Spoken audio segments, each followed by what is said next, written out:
তো আমরা কানাড়া ব্যাংকের নতুন পিন বানাবো, নতুন কার্ড নিয়ে এসেছি। তো এটিএমে এসেছি, কানাড়ার এটিএমে আসতে হয়েছে। তো আমি এখানে কার্ডটাকে ঢোকালাম, তারপর এখানে আপনি ওয়েট করবেন। তারপর এখানে গ্রিন পিন, ফরগট পিন, তো আপনি এখানে পুরোনো কার্ডেরও পাসওয়ার্ড সেশন করতে পারেন, নতুনও করতে পারেন। তো এখানে প্রেস করবেন, তারপর আপনি ল্যাঙ্গুয়েজ চুজ করে নেবেন।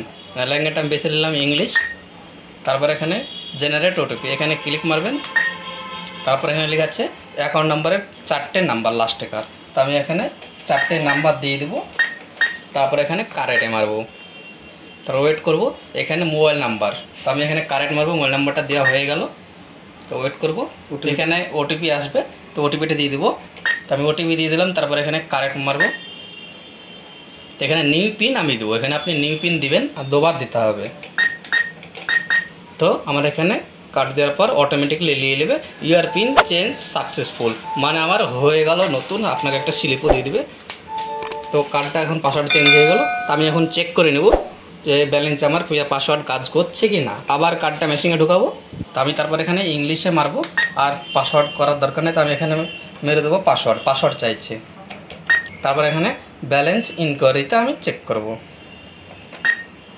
তারপর সেভিংস, তো এখানে আমার ব্যালেন্সটা দেখিয়ে দিল 1145 টাকা আছে।